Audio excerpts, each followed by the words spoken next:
Kenapa pintu rumah ibu sudah diganti, padahal ibu masih hidup? Pertanyaan itu keluar dari bibir Nurhayati saat ia berdiri di depan pagar rumahnya sendiri, dengan sandal panti yang masih menempel di kakinya. Di balik jendela, ia melihat kursi rotan, kesayangannya sudah tidak ada. Lemari tua peninggalan ibunya juga lenyap dari ruang tengah, yang paling membuat dadanya sesak. Papan kecil bertuliskan nama usahanya sudah diganti dengan nama Laila dan Arman. Laila, anak yang ia besarkan dengan air mata dan doa, hanya menunduk di samping suaminya. Arman memegang map coklat, lalu berkata dengan suara tenang, seolah sedang bicara kepada orang asing. Ibu sudah menandatangani semuanya. Sekarang ibu lebih baik kembali ke panti. Nurhayati menatap tangan tuanya yang gemetar. Ia ingat surat yang dulu disodorkan di meja makan saat Laila menangis dan berkata semua itu hanya urusan bank. Tapi kalau benar hanya urusan bank, mengapa rumahnya dikunci, tambaknya hendak dijual, dan namanya dihapus seolah ia sudah mati? Jawabannya tidak datang dari pintu yang terkunci, melainkan dari hari-hari sebelumnya, saat Nurhayati masih percaya bahwa tanda tangan seorang ibu tidak mungkin dipakai untuk mengusir dirinya sendiri. Ia belum tahu bahwa kelembutan anak bisa menjadi tali yang pelan-pelan mengikat lehernya. Pagi itu, suara ombak terdengar terbalik pohon kelapa ketika Nurhayati keluar membawa cangkir teh tawar. Udara asin menempel di kulitnya, dan halaman rumah pengeringan sudah ramai oleh pekerja yang menurunkan rumput laut basah. Ia berdiri di teras menatap anyaman bambu yang dipenuhi warna hijau kecoklatan, lalu memberi isyarat kepada seorang pekerja muda agar tidak menumpuk hasil panen terlalu tebal. Kalau lembapnya terjebak, baunya akan berubah sebelum sore. Pekerja itu mengangguk cepat. Baik, Bu Nur, panggilan itu membuat hati Nurhayati hangat. Sejak suaminya meninggal, tambak kecil dan rumah pengeringan itu menjadi alasan ia tetap bangun pagi. Ia tidak mengejar untung besar. Ia hanya ingin usaha ibunya tetap hidup, pekerja lama tetap makan, dan rumah itu tetap menjadi tempat pulang bagi Laila, Arman, dan Farid. Laila muncul dari dalam rumah dengan wajah rapi dan senyum yang terlalu halus. Di tangannya ada sepiring pisang goreng. Ia meletakkannya di meja teras, lalu memegang lengan Nurhayati, seperti sedang membujuk anak kecil. Ibu belum makan, duduk dulu, nanti biar Arman yang mengatur pekerja. Nurhayati menoleh ke arah gudang. Arman sedang berbicara dengan dua orang pekerja sambil memegang buku catatan baru. Kemejanya bersih, suaranya tenang, dan caranya berdiri selalu membuat orang merasa ia tahu semua jawaban. Namun pagi itu Nurhayati melihat sesuatu yang janggal. Pak Samirin, mandor tua yang biasanya datang paling awal, tidak terlihat dimanapun. Pak Samirin belum datang, Laila sedikit menegang. Arman meminta beliau istirahat beberapa hari, katanya lututnya sering sakit. Pak Samirin tidak pernah mengeluh. Tapi kami tahu ibu capek. Nurhayati menatap anaknya. Kalimat itu terdengar perhatian tetapi ujungnya menusuk halus. Belakangan, Laila sering menyebut kata capek, tua, dan istirahat. Mula-mula terdengar sayang. Lama-lama, kata-kata itu terasa seperti pagar rendah di sekeliling hidupnya. Arman datang mendekat sambil tersenyum. Pagi, Bu. Semua aman. Mulai hari ini saya coba rapikan catatan pengiriman, biar tidak semua beban ada di pundak ibu. Catatan lama masih cukup jelas. Jelas untuk ibu, belum tentu jelas untuk bank dan pembeli baru. Nurhayati mengernyit. Pembeli baru siapa? Arman menutup buku catatannya. Nanti kita bicarakan di meja makan. Tidak baik bicara urusan besar sambil berdiri di halaman. Laila cepat menyambung. Ibu jangan khawatir, ini kabar baik. Nurhayati tidak menjawab. Ia memandangi wajah mereka bergantian, lalu kembali melihat para pekerja yang mulai berbisik pelan. Di rumah sendiri, ia tiba-tiba merasa ada rapat yang sudah berlangsung tanpa dirinya. Siang itu, setelah pekerja beristirahat, Nurhayati masuk ke ruang tengah. Lemari kayu tua peninggalan ibunya berdiri di sudut, gelap dan kokoh. Di dalamnya tersimpan surat lama dan sebuah peti kecil yang kuncinya selalu ia bawa. Ia hendak mengambil kain lap ketika melihat laci paling bawah tidak tertutup rapat. Tangannya berhenti di udara. Ia yakin laci itu tertutup pagi tadi. Nurhayati membukanya perlahan. Tumpukan surat masih ada, tetapi susunannya berubah. Ada bekas jari pada debu tipis di tepi kotak besi. Tidak ada yang hilang, namun rasa curiga sudah telanjur berdiri di belakang punggungnya. Bu, Ibu mencari apa? Suara Laila membuat Nurhayati menoleh. Anak perempuannya berdiri di ambang pintu dengan wajah biasa saja, tetapi matanya cepat sekali melirik ke arah lemari, hanya kain lama. Oh, saya kira ibu butuh bantuan. Untuk membuka lemari sendiri, ibu masih bisa. Senyum Laila menghilang sebentar lalu kembali lagi. Ibu selalu mengira saya mau mengambil sesuatu. Nurhayati terdiam. Ia tidak ingin memulai pertengkaran dari sebuah laci yang terbuka. Ia hanya menutup lemari dan memasukkan kunci ke kantong bajunya. Menjelang malam, Arman meminta semua orang berkumpul di meja makan. Farid sudah masuk kamar untuk belajar, tetapi pintunya tidak benar-benar tertutup. Di atas meja ada map coklat, beberapa lembar kertas, dan pulpen hitam. Nurhayati duduk perlahan. Perutnya terasa tidak enak, padahal ia belum membaca satu kata pun. Arman membuka pembicaraan dengan suara sopan. Bu, usaha kita bisa maju lebih cepat, ada pembeli yang mau bekerja sama panjang. Tapi mereka meminta pembukuan lebih rapi dan rekening usaha yang mudah diurus. Nurhayati menatap kertas itu. Selama ini pembukuan kita tidak pernah membuat orang kelaparan. Benar, Bu. Tapi zaman berubah. Kalau semua masih bergantung pada tanda tangan ibu, prosesnya lambat. Laila meraih tangan ibunya. Kami tidak ingin ibu bolak-balik ke bank, ke kantor, dan ke gudang. Ibu sudah waktunya menikmati hidup. Menikmati hidup bukan berarti duduk diam melihat orang lain memindahkan barang di rumah sendiri. Laila menggigit bibir, matanya mulai basah seperti kaca yang ditetesi hujan. Ibu selalu begitu, saya bicara baik-baik. Ibu langsung mengira saya punya niat buruk. Ibu hanya bertanya, tapi cara ibu bertanya membuat saya merasa bukan anak ibu. Kalimat itu membuat Nurhayati terdiam. Ada luka di sana, tetapi ia tidak tahu luka dari mana. Ia ingat Laila kecil yang sering tidur di pangkuannya saat hujan. Bagaimana mungkin anak itu sekarang merasa asing, hanya karena ibunya meminta penjelasan? Arman mendorong satu lembar kertas ke hadapan Nurhayati. Ini surat kuasa operasional. Bukan surat jual beli, bukan pemindahan hak. Ibu tetap pemilik. Saya dan Laila hanya membantu urusan pembayaran, kontrak pasokan, dan rekening usaha. Nurhayati membaca perlahan. Bahasa di kertas itu tidak kasar tetapi terlalu licin. Ada kata wewenang, pengelolaan, penandatanganan, dan keputusan operasional. Ia tidak suka cara kata-kata itu berkumpul. Seperti jaring halus yang tampak ringan, tetapi bisa menahan ikan besar. Kenapa harus hari ini? Besok petugas bank datang. Jawab Arman. Kenapa ibu baru diberitahu malam ini? Laila menunduk lalu menangis pelan karena saya takut ibu menolak sebelum mendengar. Saya takut ibu menganggap kami tidak tahu diri. Nurhayati menarik napas panjang. Ia merasa marah, tetapi melihat air mata Laila selalu membuat amarahnya kehilangan kaki. Sejak dulu, tangis Laila adalah bahasa yang paling cepat sampai ke hatinya. Ia membesarkan anak itu dengan takut yang tak pernah ia ceritakan. Arman berbicara lebih lembut. Bu, saya tahu ibu menyayangi usaha ini, saya juga sayang. Saya menikah dengan Laila berarti saya bagian dari keluarga ini. Saya tidak ingin melihat ibu semakin lelah hanya karena tidak percaya pada kami. Nurhayati mengangkat wajah. Kepercayaan tidak seharusnya diminta lewat surat. Surat hanya alat, hati kami tetap sama. Hati, kata itu membuat Nurhayati menatap dada Arman seolah ia bisa melihat apa yang bergerak di dalamnya. Menantunya selalu pandai menaruh kata yang tepat di tempat yang tepat. Namun di depan Nurhayati, kadang ada bayangan lain lewat sangat cepat di matanya. Malam semakin dalam, Farid keluar sebentar untuk mengambil air minum. Ketika melihat map di meja dan mata ibunya yang merah, anak itu berhenti. Nenek sakit? Nurhayati segera tersenyum. Tidak, nak. Nenek hanya sedang bicara urusan orang dewasa. Farid mendekat dan memeluk bahunya.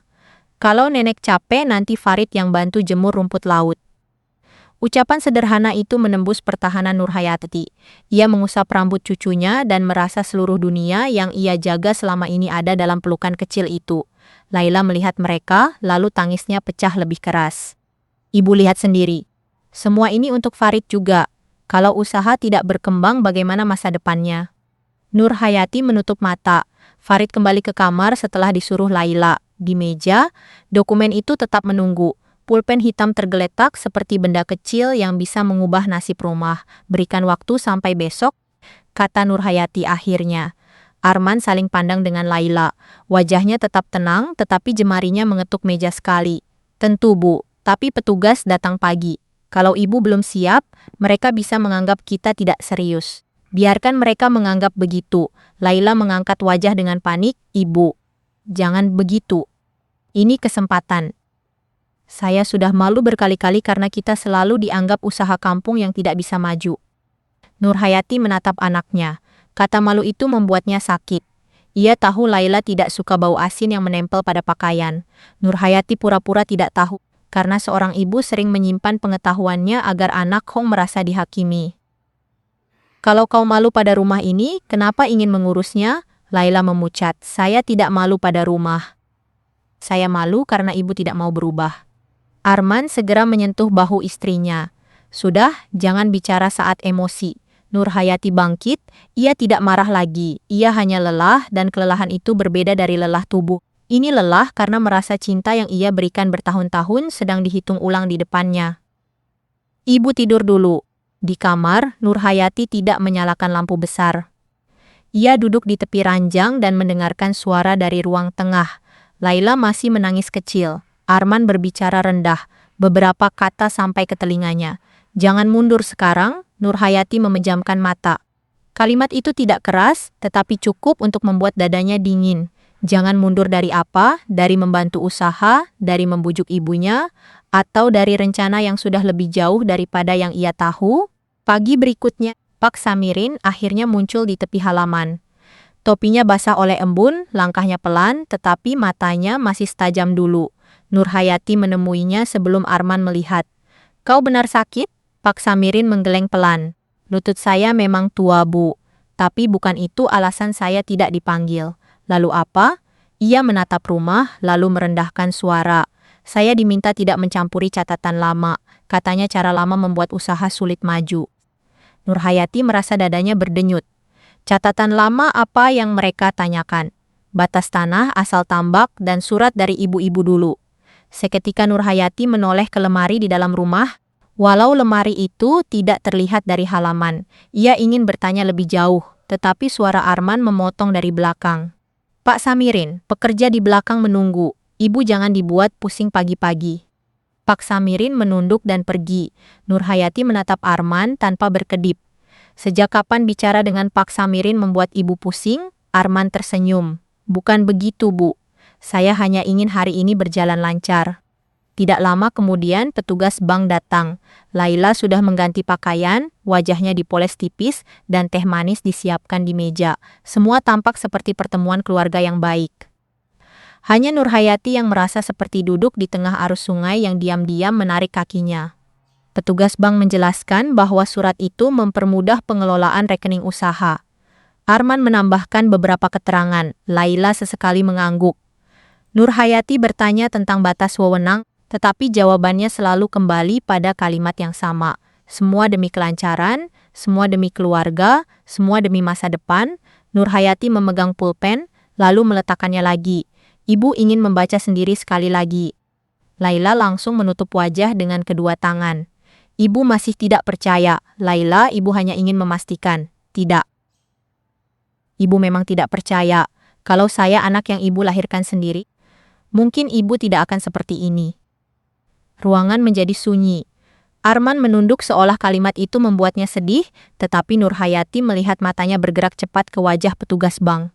Petugas itu tampak tidak nyaman. Nurhayati sendiri seperti kehilangan suara. Jangan bicara begitu, bisiknya. Lalu saya harus bicara apa? Saya sudah dewasa, sudah punya suami dan anak, tapi ibu masih memperlakukan saya seperti gadis kecil yang tidak mampu menjaga apapun. Air mata Laila jatuh ke pipi. Kali ini Nurhayati tidak tahu mana yang sungguh dan mana yang dipakai untuk menekannya. Justru karena tidak tahu, hatinya semakin sakit. Arman mencondongkan tubuh. Bu, tidak ada yang mau mengambil apapun. Kalau ibu merasa nanti ada yang salah, ibu tetap bisa menegur kami. Kami hanya meminta kepercayaan. Nurhayati menatap dokumen itu. Di sudut ruangan, foto ibunya tergantung dalam bingkai kayu tua. Wajah perempuan tua itu seolah menatap langsung kepadanya. Nurhayati teringat pesan ibunya.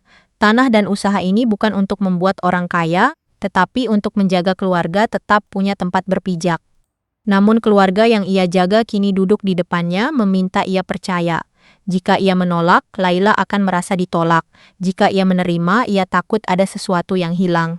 Laila menggenggam tangan ibunya. Suaranya turun menjadi lirih. Ibu, saya mohon. Kalau ibu tidak percaya pada anak sendiri, siapa lagi yang ibu percaya? Kalimat itu membuat hati Nurhayati runtuh. Ia melihat bukan perempuan dewasa di depannya, melainkan anak kecil yang dulu menangis di pelukannya. Ia melihat Farid yang masih membutuhkan rumah ini. Ia melihat pekerja yang bergantung pada usaha, ia melihat dirinya sendiri yang sudah tua dan takut menjadi alasan keluarganya bertengkar. Perlahan Nurhayati mengambil pulpen, tangannya bergetar saat menulis nama lengkapnya. Satu huruf terasa lebih berat daripada yang lain. Setelah tanda tangan itu selesai, Arman menarik dokumen terlalu cepat, lalu berhenti seolah baru sadar sedang diperhatikan. Ibu tidak akan menyesal. Nurhayati memandang senyum itu, dan untuk pertama kalinya sejak pagi, ia merasa bukan lega yang masuk ke dadanya, melainkan takut. Rasa takut itu tidak langsung berubah menjadi perlawanan.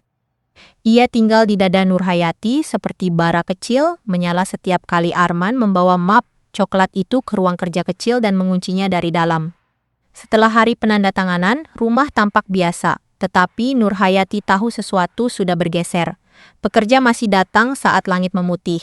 Rumput laut masih dijemur, namun setiap kali ada keputusan kecil, orang tidak lagi menoleh kepadanya.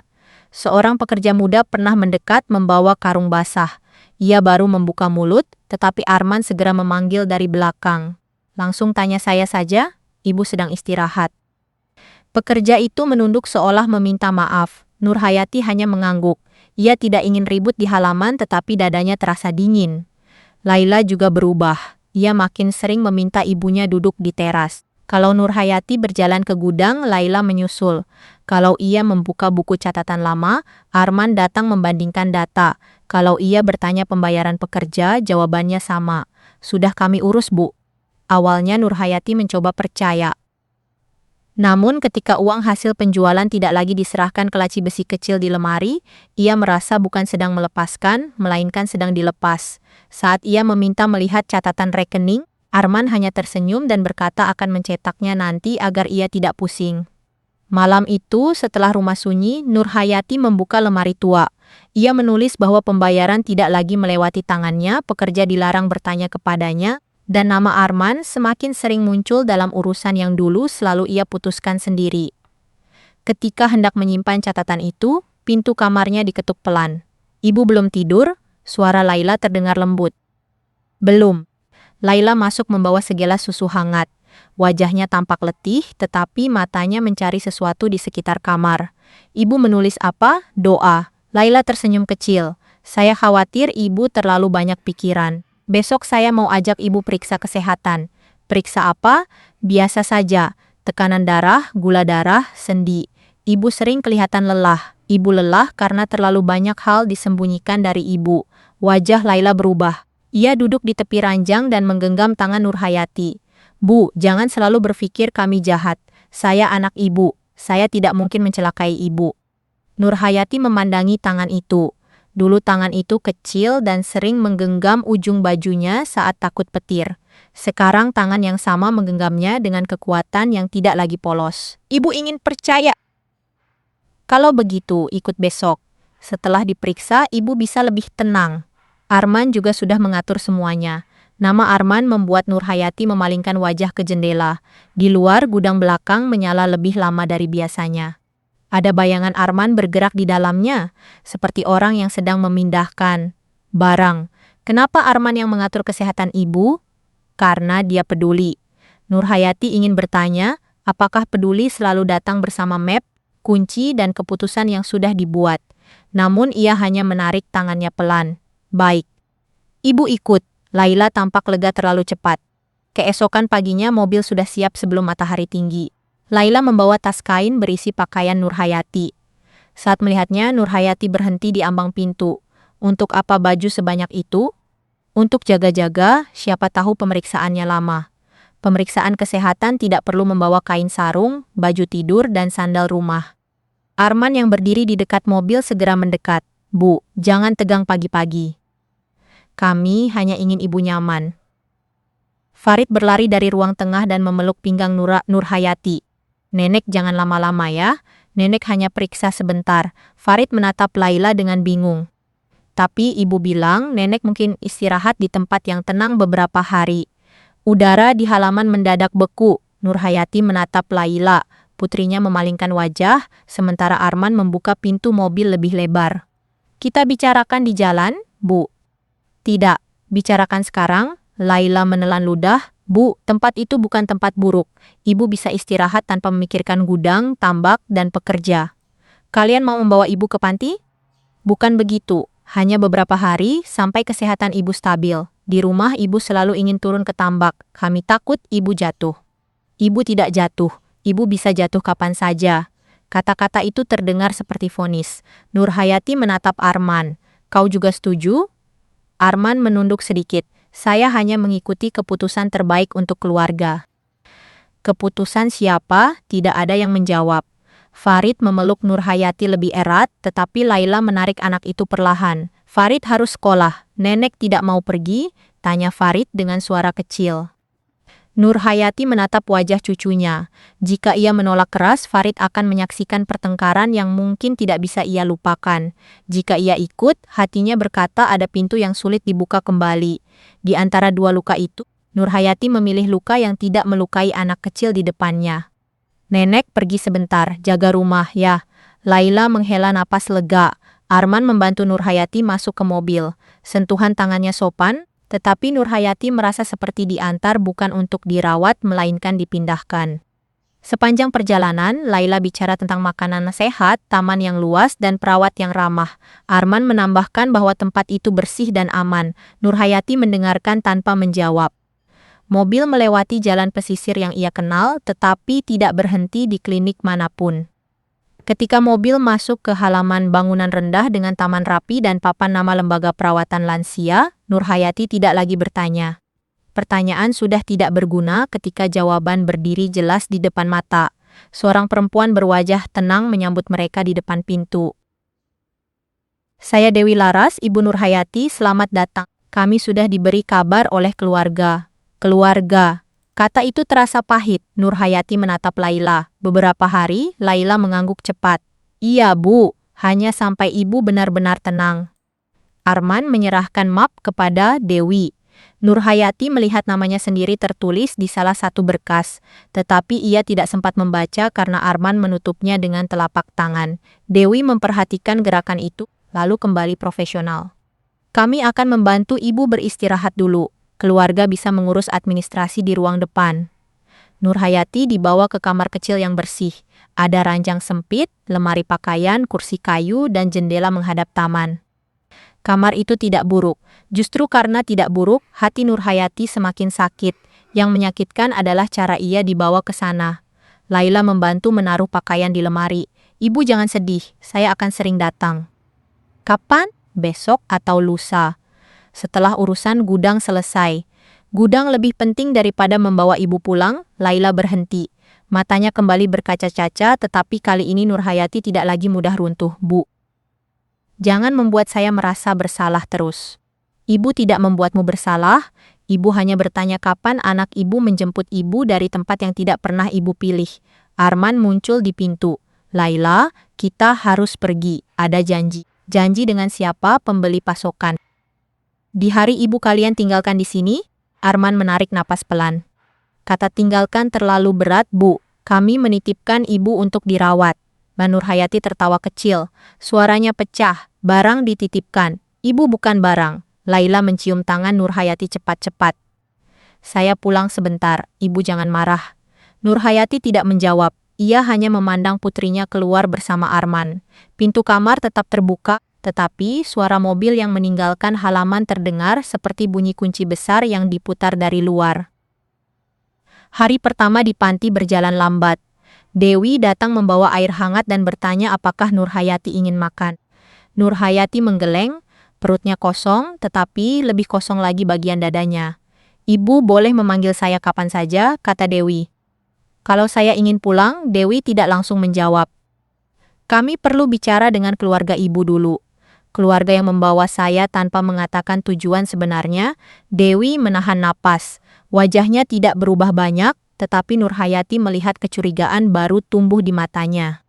Mereka bilang ibu perlu istirahat sementara. Mereka bilang banyak hal. Dewi mengangguk pelan. Makan sedikit dulu, Bu. Tubuh ibu perlu kuat, apapun yang nanti ibu putuskan. Kalimat sederhana itu memberi Nurhayati sedikit pegangan.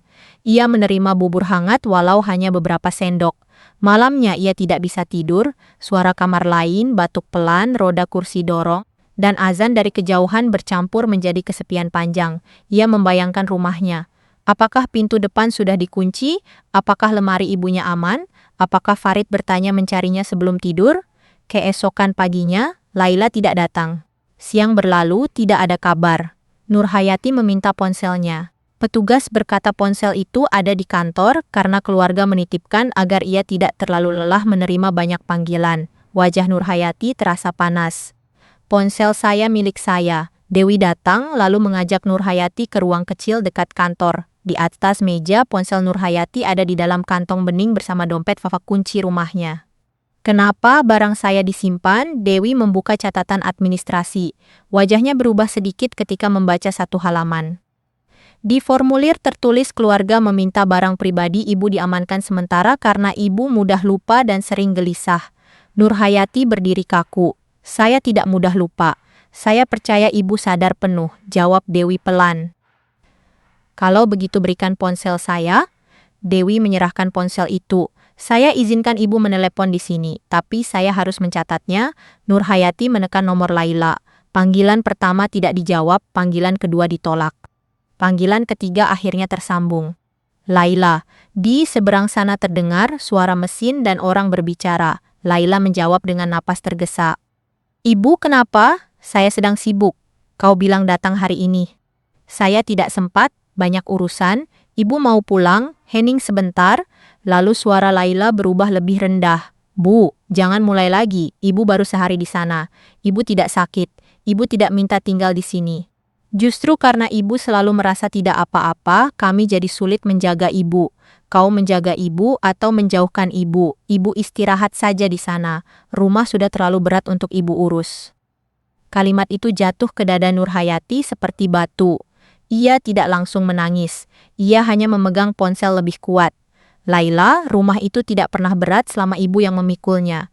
Suara Laila terdengar lelah. Sekarang giliran saya dan Arman, tolong jangan ganggu dulu. Panggilan terputus. Nurhayati masih menempelkan ponsel di telinga beberapa saat setelah layar mati. Dewi yang duduk di depannya tidak berkata apa-apa. Kesunyian kadang lebih sopan daripada hiburan. Akhirnya Dewi mengambil selembar tisu dan meletakkannya di dekat tangan Nurhayati. Di formulir masuk, ada keterangan bahwa keluarga tidak sanggup merawat ibu di rumah. Katanya hati-hati. Nurhayati mengangkat kepala perlahan. Apa? Dewi memutar berkas agar Nurhayati bisa melihat. Di sana tertulis bahwa pihak keluarga menyerahkan perawatan karena kondisi emosi Nurhayati tidak stabil, sering menolak bantuan, dan berpotensi membahayakan diri sendiri jika dibiarkan mengurus kegiatan berat. Tulisan itu rapi, tanda tangan Laila ada di bawahnya.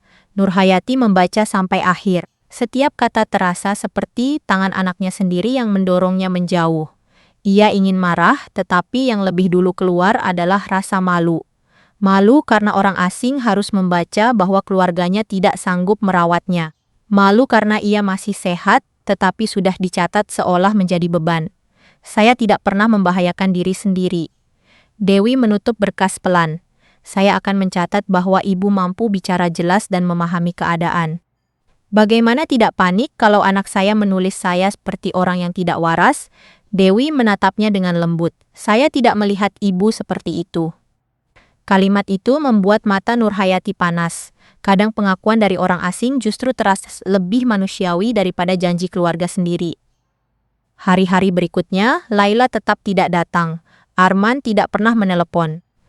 Ponsel Nurhayati bisa ia pegang beberapa jam sehari, tetapi banyak nomor pekerja tidak aktif atau tidak menjawab. Ketika ia menghubungi rumah, kadang suara Arman menjawab sebentar dan berkata mereka sedang sibuk. Ia tidak pernah diberi kesempatan bicara dengan Farid lama-lama. Pada hari ketiga, menjelang sore, ponselnya berbunyi. Nama Farid muncul di layar. Nurhayati hampir menjatuhkan gelas karena terlalu cepat mengambilnya. Nenek, nenek, Suara Farid berbisik, "Farid, nak, kamu baik-baik saja?" "Baik, nenek kapan pulang? Nenek juga ingin pulang." "Kamu di mana?" "Di kamar belakang." "Aku pinjam ponsel ibu sebentar. Ayah sedang di gudang." "Nenek hanya ingin dengar suaramu. Aku kangen nenek." "Nenek juga kangen." Di seberang sana terdengar langkah kecil, lalu Farid berbisik lagi. "Nenek." Kamar nenek sekarang berubah. Jantung Nurhayati berhenti sekejap. Berubah bagaimana? Ayah memasukkan meja besar. Ada map banyak. Kursi nenek dikeluarkan. Ibu bilang itu ruang kerja ayah sekarang. Beberapa detik kemudian ponsel Nurhayati berbunyi tanda ada pesan masuk. Farid mengirim sebuah foto. Gambar itu sedikit miring dan buram, mungkin diambil dengan tergesa. Namun Nurhayati melihat cukup jelas, ranjang kayunya tidak ada. Selimut batik yang biasa dilipat di ujung tempat tidur lenyap. Di dinding, foto lama keluarga dipindahkan. Meja Arman berdiri di tengah kamar dan di atasnya bertumpuk map coklat seperti yang ia lihat pada hari tanda tangan itu. Nurhayati menatap foto itu sampai matanya terasa perih. Di layar kecil itu, ia tidak hanya melihat kamar yang berubah, ia melihat dirinya mulai dihapus dari rumahnya sendiri. Nurhayati menatap foto itu sampai layar ponsel meredup, tetapi gambar kamar yang diambil Farid tetap menyala di kepalanya. Meja besar milik Arman berdiri di tempat ranjangnya dulu, seolah tubuhnya sendiri sudah disingkirkan sebelum ia benar-benar pulang. "Nenek, ibu datang," bisik Farid panik. Panggilan terputus begitu saja. Nurhayati masih menggenggam ponsel dengan tangan kaku. Dewi yang baru masuk membawa obat tekanan darah berhenti di ambang pintu. Ia tidak bertanya dulu. Ia hanya melihat wajah Nurhayati, lalu menutup pintu pelan dari dalam. "Ada kabar dari rumah, Bu?" Nurhayati menyerahkan ponsel tanpa berkata-kata. Dewi melihat foto itu. Alisnya mengerut, tetapi ia segera mengembalikan ponsel dengan hati-hati, seolah benda kecil itu adalah pecahan hidup seseorang. "Kamar saya sudah jadi ruang kerja menantu saya," kata Nurhayati akhirnya. Dewi duduk di kursi dekat ranjang. "Apakah ibu memberi izin?" Nurhayati tersenyum pahit. "Kalau izin masih dianggap perlu, saya tidak akan berada di sini." Kalimat itu membuat Dewi menunduk. Beberapa saat mereka diam. Dari luar kamar terdengar suara penghuni lain tertawa pelan di ruang makan, tetapi bagi Nurhayati, suara itu terasa jauh sekali. Ia melihat tangannya sendiri. Tangan yang dulu menarik jaring, memisahkan rumput laut, membayar upah pekerja, dan menggendong Laila ketika demam. Sekarang tangan itu tidak punya kunci rumah, tidak punya buku rekening, bahkan tidak punya kamar. "Bu Nurhayati," ucap Dewi lembut. "Ibu masih punya orang yang bisa dipercaya?" Nurhayati langsung teringat Pak Samirin. Wajah tua itu muncul bersama bau tambak dan cahaya pagi. Ia mengangguk pelan, "Ada. Tapi mungkin dia juga sedang dijauhkan. Kita bisa menghubunginya. Nomornya tidak tersimpan di ponsel ini. Dulu saya hafal, tapi setelah ganti beberapa kali, saya lupa angka terakhirnya." Dewi berpikir sebentar, lalu mengambil kertas dan pulpen dari tas kecilnya. "Kalau begitu tulis surat. Saya bisa minta petugas dapur yang pulang melewati daerah pesisir untuk menitipkannya. Tidak resmi, tapi aman." Nurhayati memandangi kertas putih itu. Untuk pertama kalinya sejak masuk panti, ia merasa ada pintu kecil terbuka. Ia menarik napas dan mulai menulis. Hurufnya tidak sekuat dulu, tetapi setiap kata keluar dengan jelas. Ia tidak menulis banyak, ia hanya meminta Pak Samirin datang tanpa memberitahu Laila atau Arman. Ia menulis bahwa kamar sudah diubah, kunci rumah diambil, dan ia perlu saksi. Saat menulis kata saksi, tangan Nurhayati bergetar. Ia teringat pesan ibunya dalam surat tua. Jangan lawan dengan suara keras, cari saksi, simpan bukti. Dewi membaca sekilas setelah Nurhayati mengangguk. Wajahnya makin serius. "Saya akan bantu, Bu. Tapi ibu harus kuat. Kalau keluarga datang dan bertanya, ibu jangan bilang dulu." Nurhayati menatap perempuan yang bukan darahnya itu. Dalam beberapa hari, Dewi memberi lebih banyak ruang untuk bernapas daripada anak yang ia besarkan puluhan tahun. "Kenapa Ibu Dewi percaya pada saya?" Dewi tersenyum sedih. "Karena orang yang benar-benar pikun tidak menangis karena kehilangan martabat. Mereka bingung, Ibu tidak bingung, Ibu terluka." Nurhayati menutup matanya. Air mata turun tanpa suara. tetapi kali ini ia tidak merasa sepenuhnya kalah. 2 hari kemudian, Pak Samirin datang saat matahari condong ke barat. Ia tidak masuk lewat ruang tamu depan, melainkan mengikuti petugas dapur dari pintu samping. Kemejanya lusuh, topinya dilipat di tangan, dan matanya merah menahan amarah. Begitu melihat Nurhayati duduk di bangku taman kecil, ia berhenti beberapa langkah dan menunduk dalam-dalam. Nurhayati berdiri perlahan. Ia ingin tampak kuat, tetapi lututnya bergetar. Samirin, kau datang. Kalau ibu panggil, saya datang walau harus merangkak. Dewi memberi mereka ruang, tetapi tetap berada tidak jauh dari pintu agar bisa membantu jika ada petugas lain bertanya. Nurhayati dan Pak Samirin duduk di bawah pohon rindang. Angin membawa bau tanah basah, berbeda dari bau laut yang selalu melekat di rumah. Apa yang terjadi di sana? Tanya Nurhayati. Pak Samirin meremas topinya. Pak Arman sudah mengganti beberapa pekerja. Orang lama disuruh istirahat atau diberi tugas jauh dari gudang. Cap pengiriman sudah pakai nama baru.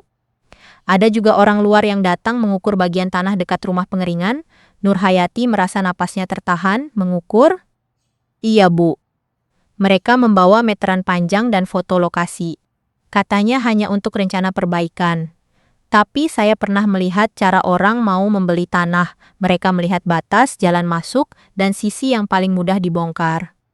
Arman bilang kontrak pasokan. Yang saya dengar, ada pembicaraan soal pelepasan sebagian lahan. Belum semua. Tapi kalau sebagian sudah lepas, yang lain akan mengikuti. Nurhayati memegang ujung bangku. Rumah pengeringan bukan sekadar bangunan. Di sanalah ibunya dulu mengajarinya membaca cuaca. Di sanalah ia pertama kali membawa Laila kecil untuk tidur saat demam. Jika tempat itu dijual, bukan hanya harta yang hilang, tetapi jejak hidup yang tidak bisa dibeli kembali. Pak Samirin, apakah kau masih ingat asal tanah itu? Pak Samirin mengangkat wajah. Saya ingat, Bu. Itu tanah dari ibu-ibu, bukan dari almarhum bapak. Orang-orang tua semua tahu, tapi orang-orang tua tinggal sedikit. Nurhayati mengangguk. Rasa takutnya berubah menjadi sesuatu yang lebih keras. Apakah ada salinan surat lama di tempat lain? Saya pernah dengar notaris lama yang menyimpan akta keluarga punya cucu. Namanya Ratna. Dia membuka kantor kecil di kecamatan sebelah. Mungkin arsip, kakeknya masih ada. Nama itu terdengar seperti tali yang dilempar ke air dalam. Bisakah kau mencarinya? Pak Samirin langsung mengangguk, saya akan cari. Tapi hati-hati, Bu. Pak Arman sekarang sering bicara dengan orang kelurahan dan Bu Laila kelihatan tidak tenang. Mereka tahu ibu tidak diam. Nurhayati memandang taman panti. Beberapa penghuni duduk di kejauhan, menjemur tubuh tua mereka pada sisa matahari. Ia merasa seperti salah satu dari mereka, orang yang ditaruh di pinggir hari. Namun di dalam dirinya sesuatu mulai bangun. Kalau mereka bertanya, bilang kau datang menengok orang tua yang kau hormati. Pak Samirin tersenyum getir. Itu bukan bohong, Bu. Sebelum pergi, Pak Samirin menyerahkan kantong kecil berisi kunci tua yang dibungkus kain. Saya menemukan ini di belakang gudang dekat lemari penyimpanan lama. Mungkin jatuh saat barang kamar ibu dipindahkan. Nurhayati membuka kain itu. Kunci itu bukan kunci rumah. Itu kunci peti kecil di dalam lemari ibunya. Dadanya berdegup cepat. Jika kunci ada di luar, berarti seseorang sudah mencoba membuka peti itu atau setidaknya memindahkannya. Siapa yang memindahkan barang kamar saya? Pak Arman mengawasi. Bu Laila berdiri saja, dia pucat sekali, Bu. Seperti orang yang melihat sesuatu yang tidak ingin dilihat. Nurhayati menggenggam kunci itu erat. Di rumah, Laila memang tidak tenang. Sejak kamar ibunya diubah menjadi ruang kerja Arman, ia merasa setiap sudut rumah menatapnya. Saat para pekerja memindahkan ranjang tua, sesuatu jatuh dari balik papan kepala tempat tidur. Benda itu adalah amplop kusam berwarna kecoklatan terselip di antara kain lama. Laila sempat hendak menyerahkannya kepada Arman, tetapi tulisan tangan di depan amplop membuatnya berhenti. Di sana tertulis namanya, bukan dengan tulisan Nurhayati, melainkan tulisan yang lebih tua dan kaku. Untuk Laila, jika suatu hari ia bertanya dari mana asal pelukannya. Laila menyembunyikan amplop itu di balik baju. Seharian ia tidak berani membukanya, malam baru turun ketika Arman masih di gudang dan Farid sudah tidur. Ia masuk ke kamar mandi, mengunci pintu, lalu membuka amplop dengan tangan gemetar. Di dalamnya ada kain bayi kecil yang sudah menguning, sepotong gelang benang merah dan satu lembar catatan. Tulisan itu milik Nurhayati. Laila mengenali bentuk hurufnya. Hari setelah badai besar, aku menemukan bayi perempuan di dekat rumah pengeringan. Tubuhnya dingin, tetapi napasnya masih ada. Aku tidak tahu siapa ibunya. Aku hanya tahu jika aku meninggalkannya, dosa itu akan memakan hidupku. Aku menamainya Laila karena ia datang dari malam yang hampir merenggutnya. Laila membaca kalimat itu berkali-kali. Lantai kamar mandi terasa hilang. Ia menutup mulutnya agar tidak bersuara. Dalam sekejap, semua ucapan orang tentang keberuntungan, semua tatapan iba dari tetangga tua, semua cara Nurhayati memeluknya, saat ia bertanya mengapa wajahnya berbeda dari keluarga lain kembali menghantam kepalanya. Ia bukan anak yang dilahirkan Nurhayati, ia anak yang ditemukan, pintu kamar mandi diketuk. Laila, kamu lama sekali, suara Arman terdengar dari luar. Laila cepat memasukkan catatan ke dalam baju. Sebentar, bukakan. Nada Arman tidak keras, tetapi Laila tahu perintah di baliknya. Ia membasuh wajah, menarik napas lalu membuka pintu. Arman menatapnya dari kepala sampai kaki. Kamu menangis? Mata saya kena sabun. Arman tidak percaya. Matanya turun ke lipatan baju Laila. Ia mengulurkan tangan. Apa yang kamu sembunyikan? Tidak ada, Laila. Laila mundur selangkah. Ini urusan saya. Sesuatu berubah di wajah Arman. Ia tersenyum tetapi matanya mengeras. Di rumah ini tidak ada urusan yang hanya milikmu, apalagi sekarang. Kalimat itu membuat Laila merinding. Selama ini ia mengira Arman adalah orang yang membantunya keluar dari bayang-bayang Nurhayati. Ia percaya suaminya ingin membuktikan bahwa mereka mampu berdiri sendiri.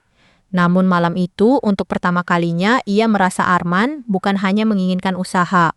Ia ingin membuka semua pintu, termasuk pintu yang bahkan Laila sendiri takut melihatnya. Aku lelah, kata Laila. Arman menatapnya lama, lalu berbalik. Besok kita ke panti. Ibumu harus tanda tangan tambahan untuk rekening. Jangan buat dia terlalu emosional.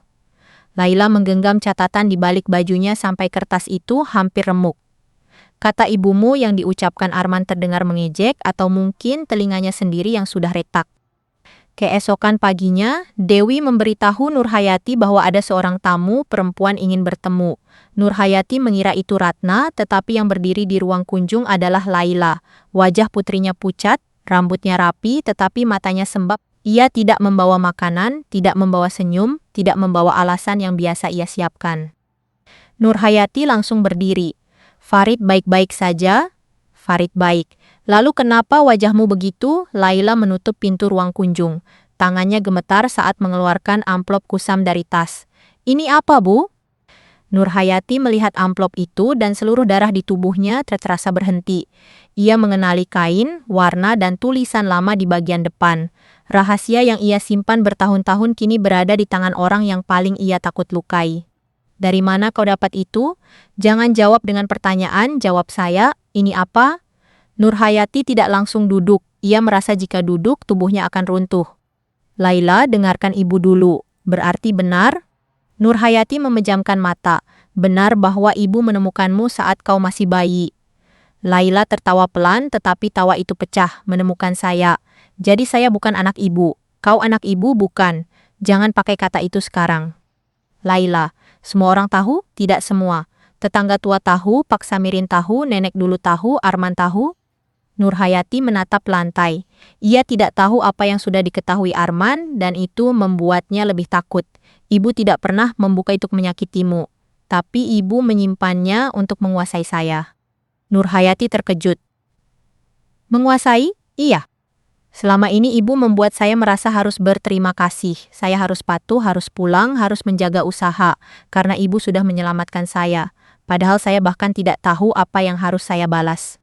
Nurhayati menggeleng. Air matanya menggenang, tetapi suaranya tetap pelan. Tidak pernah sehari pun ibu meminta balasan. Tapi semua hidup saya dibangun di atas kebohongan. Bukan kebohongan. Ibu memilih waktu yang salah untuk diam terlalu lama. Laila mengusap air matanya dengan kasar. Kenapa tidak bilang sejak saya kecil? Karena ibu takut dunia lebih dulu memberi nama buruk sebelum kau bisa mengerti. Ibu takut orang memanggilmu anak buangan. Ibu takut kau tumbuh merasa tidak diinginkan, tapi sekarang saya tetap merasa begitu. Kalimat itu menghantam Nurhayati lebih keras daripada tuduhan apapun. Ia melangkah mendekat, tetapi Laila mundur. Jangan sentuh saya, Nurhayati berhenti. Tangannya menggantung di udara, lalu turun perlahan. Di balik pintu, Dewi berdiri diam, tidak masuk, tetapi siap jika pertengkaran menjadi terlalu berat. Laila membuka catatan itu dan membacanya dengan suara bergetar. Kalau aku meninggalkannya, dosa itu akan memakan hidupku. Jadi saya hanya diselamatkan karena ibu takut berdosa? Tidak, kau diselamatkan karena saat ibu melihatmu, ibu tidak bisa membayangkan hidup tanpa memelukmu. Laila menangis, tetapi kemarahannya belum habis. Lalu kenapa semua harta harus tetap atas nama ibu? Kalau saya anak ibu, kenapa saya tidak boleh dipercaya karena percaya tidak sama dengan menyerahkan mata saat tanganmu dituntun orang lain? Maksud ibu Arman? Nurhayati tidak menjawab cepat. Ia tahu setiap kata tentang Arman bisa membuat Laila semakin jauh. Ibu hanya melihat kau berubah sejak semua surat itu muncul. Laila tertawa pahit. Saya berubah karena akhirnya saya ingin punya hidup sendiri. Mungkin darah saya memang bukan darah ibu. Mungkin itu sebabnya ibu tidak pernah benar-benar percaya. Nurhayati merasa dadanya sobek. Inilah luka yang ia takutkan. Bukan saat rahasia terbuka, tetapi saat kasih sayang puluhan tahun kalah oleh satu kalimat tentang darah. Darah mungkin tidak mengikat kita, tapi aku memilihmu ketika semua orang bisa saja membiarkanmu hilang. Kalimat itu membuat Laila terdiam, tetapi diamnya bukan tanda ia menerima. Matanya menatap Nurhayati seperti menatap seseorang yang baru saja membuka pintu ruangan gelap, lalu memaksanya melihat isi yang selama ini ia takuti.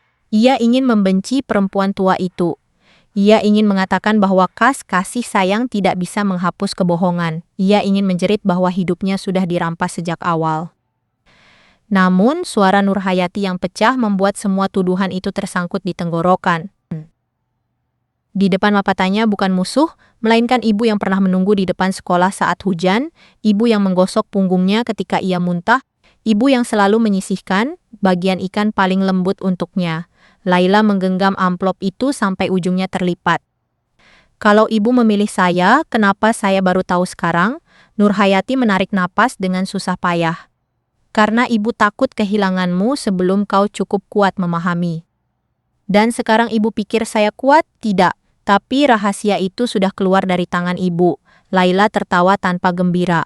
Ia mundur ke dekat pintu, seolah ruang kecil itu terlalu sempit untuk dua kebenaran sekaligus. Dewi yang berdiri di luar menunduk, memberi tanda bahwa ia tidak akan masuk jika tidak diminta. Arman bilang selama ini ibu tidak pernah percaya pada kami, karena ibu selalu merasa harta itu milik ibu sendiri. Nurhayati menatapnya tajam. Arman bicara begitu? Ia bilang ibu memakai rasa kasihan untuk membuat saya tetap kecil. Ia bilang kalau saya tidak mengambil alih sekarang, saya akan selamanya jadi anak yang hanya diberi tempat karena belas kasihan.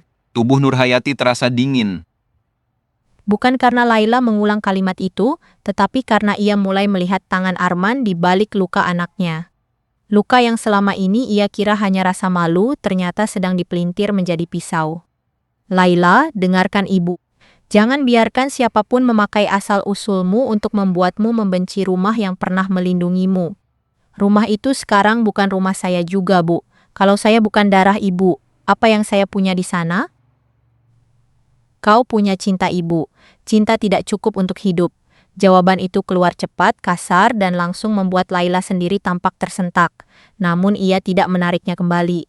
Ia memasukkan amplop ke tas, membuka pintu, lalu berhenti sejenak.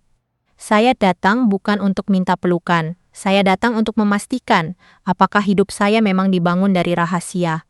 Nurhayati melangkah satu kali. Laila tidak menoleh.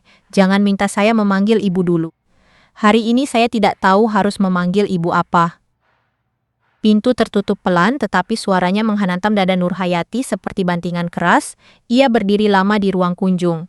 Dewi masuk setelah beberapa saat dan menyentuh bahunya, namun Nurhayati tidak menangis. Air matanya seperti sudah tersangkut di tempat yang terlalu dalam. Di luar panti, Laila berjalan cepat menuju mobil. Arman duduk di kursi pengemudi, memegang ponsel sambil mengetuk kemudi. Begitu Laila masuk, ia melihat mata istrinya yang merah.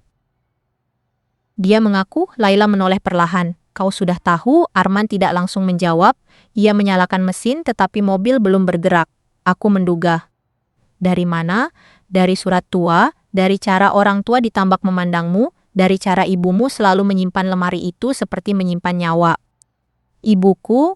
Arman menoleh. Senyumnya tipis. Kau masih mau menyebutnya begitu setelah dia menyembunyikan asalmu? Laila menatap jalan di depan.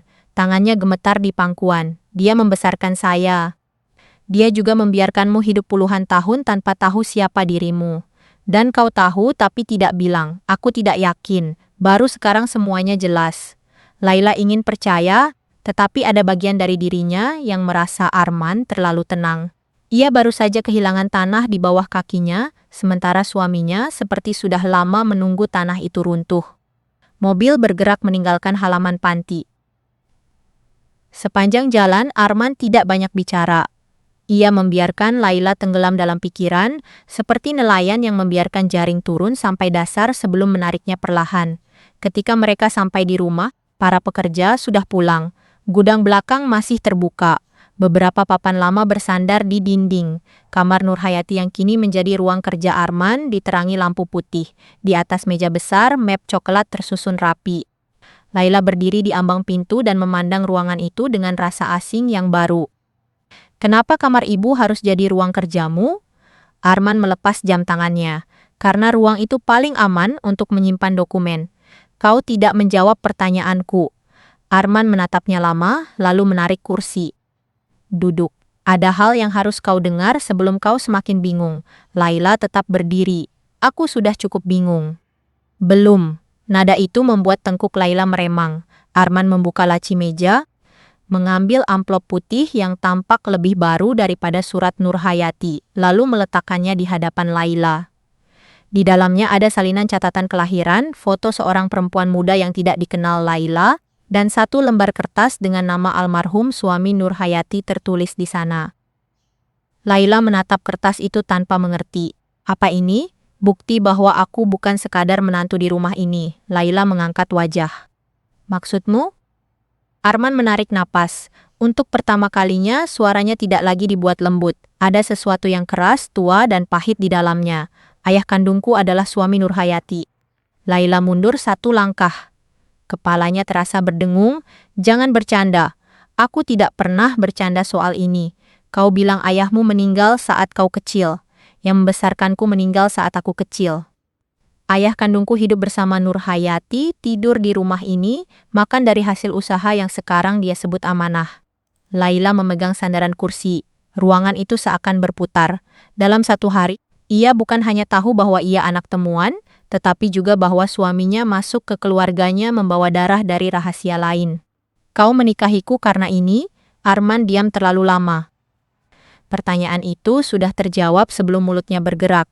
Aku menikahimu karena aku mencintaimu. Jangan beri aku kalimat yang kau siapkan untuk orang luar.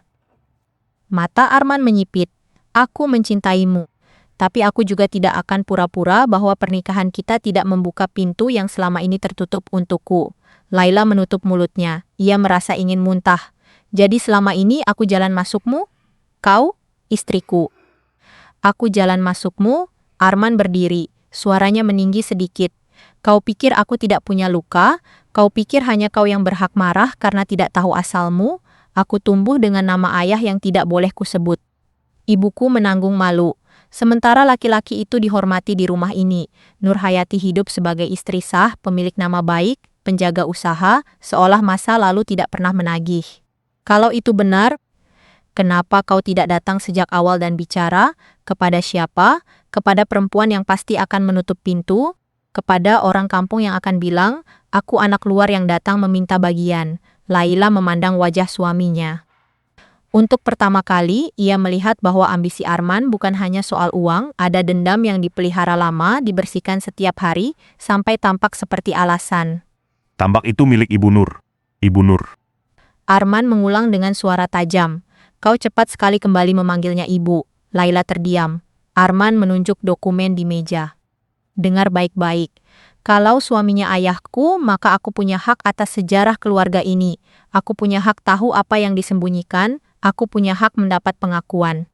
Pengakuan tidak sama dengan menjual tambak. Aku tidak menjual. Aku mengubahnya menjadi sesuatu yang lebih besar.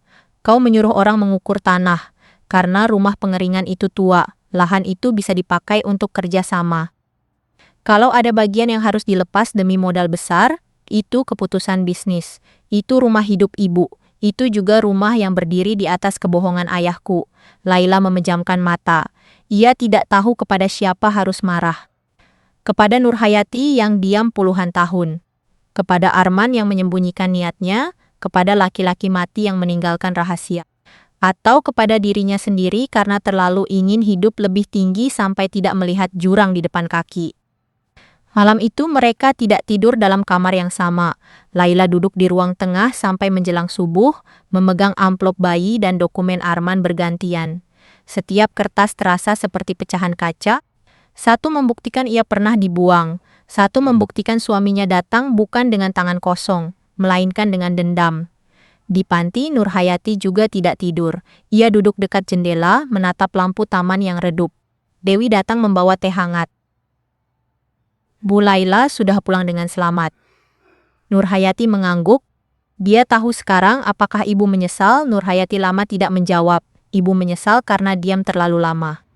Tapi ibu tidak menyesal menyelamatkannya. Dewi duduk di kursi kecil. Pak Samirin mengirim kabar. Ia sudah menemukan alamat kantor Ibu Ratna. Besok pagi ia akan ke sana. Nurhayati menatap Dewi. Semoga arsip itu masih ada.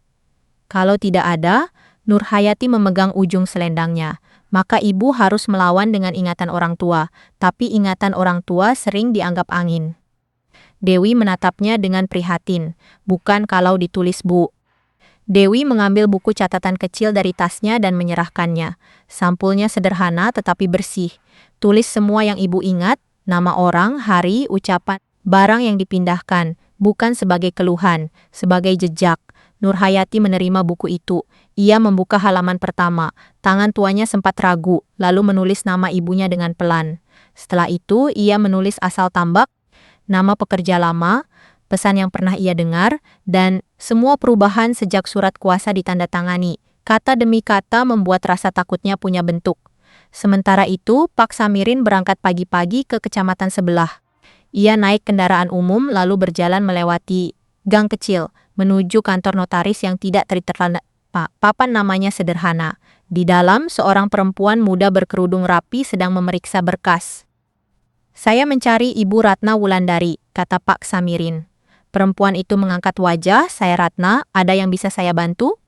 Pak Samirin melepas topi. Saya datang untuk Bu Nurhayati Salamah. Dulu kakek ibu menyimpan akta keluarga ibunya. Nama itu membuat Ratna terdiam. Ia memandang Pak Samirin lebih serius. Nurhayati Salamah dari pesisir? Iya. Ratna berdiri dan menutup map di mejanya. Kakek pernah menyebut nama itu. Katanya ada berkas lama yang tidak boleh dibuang, meski orang mengira sudah tidak penting. Pak Samirin hampir kehilangan napas. Masih ada, saya tidak janji, arsip kakek banyak yang rusak karena lembab, tapi mari kita cari. Mereka masuk ke ruang belakang yang dipenuhi lemari besi dan kotak kardus. Bau kertas tua memenuhi udara. Ratna membuka daftar arsip manual, sementara Pak Samirin berdiri gelisah. Waktu terasa berjalan seperti siput. Setiap laci yang dibuka dan ditutup membuat harapannya naik turun. Setelah hampir 1 pagi, Ratna menemukan map kain berwarna kusam dengan label tulisan tangan. Ia meniup debu lalu membaca nama di luar map. Salamah. Pak Samirin memegang tepi meja. Itu nama keluarga Ibu Bunur. Ratna membuka map dengan sangat hati-hati. Di dalamnya ada beberapa lembar akta lama, catatan batas tanah, dan salinan pernyataan amanah. Ratna membaca cepat, lalu wajahnya berubah. Ia tidak langsung mengatakan apa-apa, seolah takut salah menafsirkan. Pak, saya harus bertemu Bu Nurhayati langsung. Apakah ini bisa membantu? Ratna menutup map, tetapi tangannya menahan lembar paling atas. Lebih dari membantu, tapi kita harus hati-hati. Kalau pihak lain sudah memakai surat kuasa, ini bisa menjadi perkara besar. Pak Samirin mengangguk, mereka akan menjual tanah, Bu. Kalau begitu kita tidak boleh terlambat. Hari itu juga Ratna dan Pak Samirin pergi ke panti. Dewi menerima mereka di ruang administrasi. Nurhayati sedang menulis ketika pintu kamarnya diketuk. Ia menoleh dan melihat Pak Samirin masuk bersama perempuan muda yang membawa map kain tua di dada. "Bu Nurhayati," kata Ratna sambil menunduk sopan. "Saya Ratna Wulandari. Kakek saya dulu menyimpan beberapa dokumen keluarga ibu." Nurhayati berdiri perlahan. Matanya langsung tertuju pada map di tangan Ratna. Ia mengenali warna kainnya, mengenali bau kertas tua yang samar, bahkan mengenali cara tali pengikatnya dibuat. Itu bukan sekadar dokumen.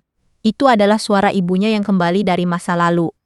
Ratna duduk di meja kecil. Dewi menutup pintu. Pak Samirin berdiri di dekat jendela, wajahnya tegang. "Sebelum saya jelaskan, ibu harus tahu bahwa dokumen ini belum boleh jatuh ke tangan Pak Arman atau Bu Laila," kata Ratna. Nurhayati mengangguk.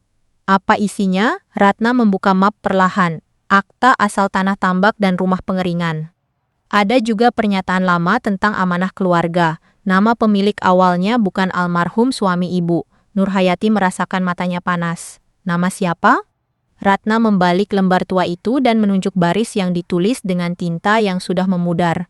"Nama ibu-ibu Bu, Siti Maimunah Salamah." Nurhayati menutup mulutnya. Pak Samirin menunduk sambil mengusap mata. Dewi melihat dari belakang, menyadari bahwa kertas tua itu baru saja mengubah arah seluruh pertarungan. Ratna menahan halaman itu agar tidak bergerak tertiup angin dari jendela. "Bu Nurhayati, berdasarkan akta ini, tambak itu bukan harta dari pihak suami ibu. Ini harta amanah dari garis ibu-ibu." Kalimat Ratna membuat ruangan itu sunyi begitu dalam. Sampai suara kipas tua di langit-langit terdengar seperti napas orang yang menahan tangis. Nurhayati menatap nama ibunya di atas kertas tua itu, lalu menyentuhnya dengan ujung jari, hati-hati seperti menyentuh wajah seseorang yang baru pulang dari kematian. "Jadi selama ini ibu tidak salah mengingat?" bisiknya. Ratna menggeleng pelan. "Tidak, Bu. Dalam dokumen ini tertulis jelas bahwa tambak dan rumah pengeringan berasal dari Siti Maimunah Salamah. Ada pernyataan amanah juga. Pemegang amanah tidak boleh dipaksa keluar dari rumah keluarga, dan tanah tidak boleh dijual kepada orang luar tanpa persetujuan tertulis dari pemegang amanah yang sah." Pak Samirin mengepalkan topinya di dada. Ia bukan orang sekolah tinggi, tetapi ia tahu arti sebuah nama di atas akta. Nama itu seperti tiang yang selama ini tertimbun lumpur dan sekarang muncul kembali ketika rumah hampir roboh. "Kalau mereka sudah memakai surat kuasa saya?" tanya Nurhayati. Ratna menutup map perlahan. "Surat kuasa bisa diuji, Bu. Apalagi jika setelah tanda tangan itu, ibu langsung dibawa ke panti dengan keterangan yang tidak jujur. Tapi kita harus bergerak cepat. Jika ada penandatanganan jual beli besok-sok, kita harus hadir sebelum semuanya menjadi lebih rumit." "Kapan mereka akan bertemu pembeli?" tanya Dewi. Pak Samirin menjawab lirih. "Saya dengar besok pagi di rumah pengeringan." Ratna langsung menatap Nurhayati. "Kalau begitu kita datang pagi, bukan untuk berteriak, Bu. Untuk menunjukkan dokumen." Pagi itu datang dengan langit kelabu. Dewi membantu Nurhayati mengenakan kebaya sederhana berwarna pudar. Saat ia melihat wajahnya di cermin kecil kamar panti, ia melihat perempuan tua yang lelah tetapi belum kalah. Mereka berangkat dengan kendaraan sederhana. Ratna memegang salinan dokumen. Dewi membawa berkas panti. Sepanjang jalan, Nurhayati memandangi pohon kelapa dan jalan tanah yang terasa begitu akrab. Di rumah pengeringan, suasana sudah ramai. 2 orang asing berpakaian rapi berdiri dekat meja panjang. Arman mengenakan kemeja terbaiknya, di hadapannya ada berkas baru dan pulpen. Laila berdiri di sisi lain, wajahnya tegang. Farid tidak terlihat, mungkin sengaja disuruh masuk ke rumah. Saat Nurhayati melangkah masuk, suara orang-orang langsung mengecil. Pekerja lama yang masih ada menatapnya dengan mata terkejut, beberapa menunduk hormat. Arman berdiri cepat, senyumnya muncul tetapi tidak sampai selesai. "Bu, kenapa datang tanpa memberi kabar?" Nurhayati berhenti di tengah ruang. Ia melihat dinding kayu, rak bambu, dan timbangan tua. Semua masih ada, tetapi terasa seperti sedang menunggu keputusan terakhir. "Rumah ini masih mengenal langkah saya. Saya tidak perlu memberi kabar untuk pulang." Laila memandang ibunya, lalu melihat map di tangan Ratna, warna wajahnya berubah. Arman menutup berkas di meja dengan telapak tangan. "Ini pertemuan bisnis. Ibu sebaiknya istirahat dulu." Pertemuan bisnis yang membahas tanah amanah keluarga tidak boleh berjalan tanpa saya. Salah satu pria asing berdehem. Maaf, apakah ada masalah keluarga? Kami bisa menjadwalkan ulang. Arman segera menjawab. Tidak ada masalah, ibu saya sedang kurang sehat dan mudah salah paham. Dewi maju satu langkah, suaranya tenang tetapi jelas. Sebagai pengelola tempat tinggal sementara Ibu Nurhayati, saya bisa menyatakan bahwa beliau sadar penuh, mampu mengambil keputusan dan tidak menunjukkan tanda tidak cakap seperti yang tertulis di formulir keluarga. Wajah Laila langsung pucat. Arman menatap Dewi dengan dingin. Ini urusan keluarga kami. Ratna membuka map. Dan ini urusan hukum dokumen keluarga. Saya Ratna Wulandari, kakek saya menyimpan arsip akta tanah ini. Saya datang karena ada dugaan aset amanah hendak dialihkan tanpa dasar yang benar. Arman tertawa pelan. Akta lama? Usaha ini dikelola keluarga kami bertahun-tahun. Ibu sudah memberi kuasa kepada saya dan Laila. Ratna meletakkan salinan akta di meja. Kuasa operasional bukan hak menjual. Terlebih jika objeknya adalah harta amanah dari garis Ibu Bu Nurhayati. Laila menatap kertas itu, tangannya bergerak seolah ingin menyentuh tetapi berhenti di udara. Apa maksudnya garis Ibu? Nurhayati menoleh kepadanya. Maksudnya, tambak ini bukan peninggalan suami ibu. Ini milik nenek ibu, lalu ibu-ibu, lalu menjadi amanah ibu. Tidak bisa diklaim oleh siapapun hanya karena memakai nama keluarga. Kalimat itu membuat mata Arman menyala. Ia melangkah mendekat. Selama ini, ibu hidup dari nama ayah saya, jadi sekarang giliran saya mengambil bagian saya. Ruangan langsung membeku. Laila menutup mata, seolah rahasia yang belum siap diucapkan akhirnya dilemparkan ke tengah orang banyak. Dua pembeli saling pandang, Pak Samirin menunduk sedangkan beberapa pekerja tua berbisik kaget. Nurhayati memandang Arman lama. Wajahnya tidak lagi terkejut.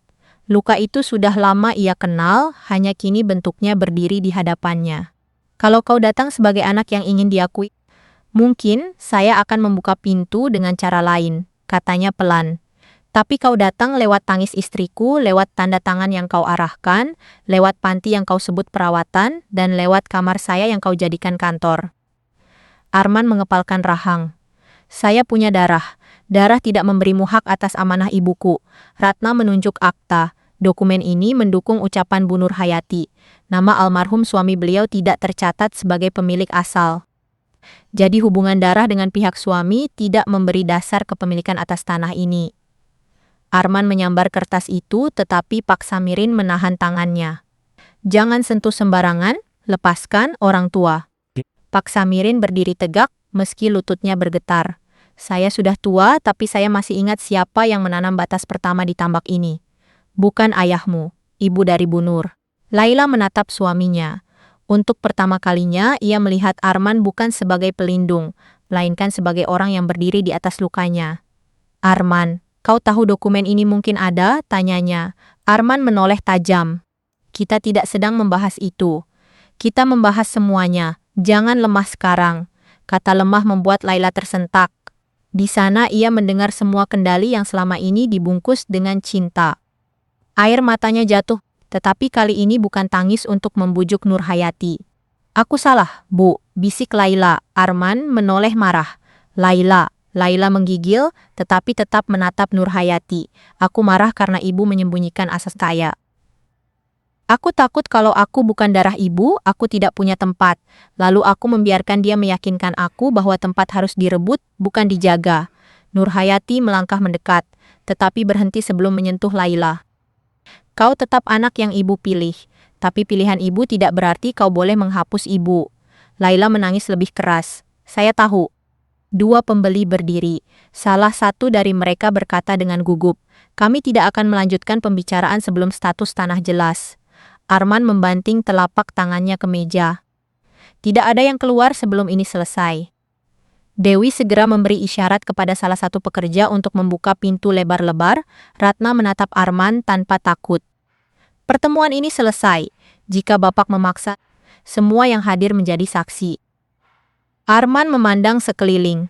Untuk pertama kalinya ia melihat bahwa ruangan yang ingin ia kuasai tidak berpihak kepadanya. Pekerja lama berdiri di belakang Nurhayati. Pak Samirin tetap di sisi meja. Laila tidak lagi berada di sampingnya. Bahkan pembeli yang ia undang mundur perlahan ke pintu. Napas Arman memburu. Kalian semua munafik.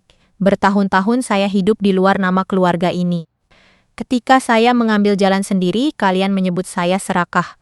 Nurhayati menjawab dengan suara lelah. Luka tidak menjadi benar hanya karena dibiarkan lama. Kau boleh menuntut pengakuan atas masa lalumu, tapi bukan dengan mencuri masa tua saya. Arman menatapnya penuh kebencian, lalu mengambil ponsel dan kunci mobil dari meja. Ia berjalan ke pintu, berhenti sebentar di samping Laila. Kau akan menyesal memilih perempuan itu. Laila mengangkat wajah. Perempuan itu menyelamatkan saya ketika semua orang bisa saja membuang saya. Kau memakai saya ketika aku sedang takut. Arman tidak menjawab.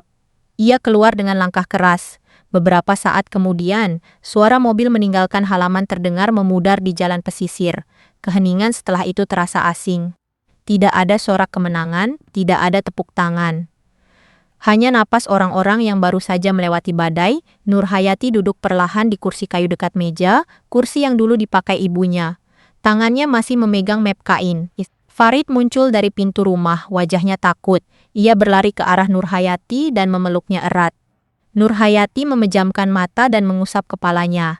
Nenek pulang, nak, jangan pergi lagi. Nurhayati memandang Laila yang berdiri tak berdaya di dekat meja. Ia tahu banyak hal tidak bisa kembali seperti semula. Kamar yang sudah diubah bisa dirapikan lagi, tetapi kepercayaan yang retak tidak bisa disapu seperti debu. Nenek tidak akan pergi karena dipaksa, jawabnya. Tapi rumah ini harus berubah. Beberapa minggu berikutnya tidak mudah, surat kuasa diuji kembali, Ratna membantu menyusun pernyataan pembatalan. Dewi menulis kesaksian tentang kondisi Nurhayati saat berada di panti. Pak Samirin mengumpulkan pekerja lama untuk menjelaskan riwayat amanah. Pembeli luar tidak kembali, pembeli Imi Anema Arman menghilang lalu mengirim pesan bahwa ia tidak akan ikut mengucusah. Nurhayati tidak mengejarnya. Ia hanya meminta Ratna mencatat bahwa tidak ada lagi keputusan usaha yang boleh dibuat tanpa rapat keluarga dan saksi pekerja. Laila tetap tinggal, tetapi bukan sebagai penguasa baru. Hari pertama, ia kembali ke rumah pengeringan, ia tidak duduk di kursi kantor Arman. Ia berdiri di halaman bersama pekerja perempuan, memilah rumput laut basah dengan tangan gemetar. Beberapa orang menatapnya dingin, ia menerima tatapan itu tanpa membalas. Saat matahari naik, Laila mendekati Nurhayati yang sedang duduk di teras. Boleh saya bekerja dari bawah lagi? Nurhayati memandangnya lama. Bekerja boleh, mengatur belum. Laila mengangguk. Saya mengerti, belum tentu, tapi kau bisa belajar. Laila menunduk. Air matanya jatuh di atas punggung tangan. Apakah ibu masih bisa memaafkan saya? Nurhayati menatap tambak yang berkilau di kejauhan. Pertanyaan itu terlalu besar untuk dijawab dengan satu kalimat. Ia bisa memaafkan anak yang tersesat, tetapi ia tidak bisa berpura-pura, tidak pernah ditinggalkan di panti. Ibu sedang belajar, katanya akhirnya. Tapi maaf tidak berarti ibu menyerahkan kunci lagi. Laila mengangguk sambil menangis. Itu sudah lebih dari yang pantas saya terima. Pada hari ke-7 setelah kepulangannya, Nurhayati meminta semua pekerja lama berkumpul di rumah pengeringan. Dewi datang sebagai tamu. Ratna membawa dokumen baru. Farid berdiri di samping Laila, memegang tangan ibunya. Nurhayati berdiri di depan meja panjang, suaranya tidak keras, tetapi semua orang mendengarkan, tambak ini tidak akan dijual. Rumah pengeringan ini tidak akan menjadi milik satu orang yang bisa memutuskan seenaknya. Mulai sekarang usaha ini akan dibuat sebagai koperasi keluarga dan pekerja. Yang tua tidak boleh dibuang. Yang muda tidak boleh merasa berhak hanya karena lapar akan nama. Semua keputusan besar harus dibicarakan bersama. Pak Samirin mengusap matanya.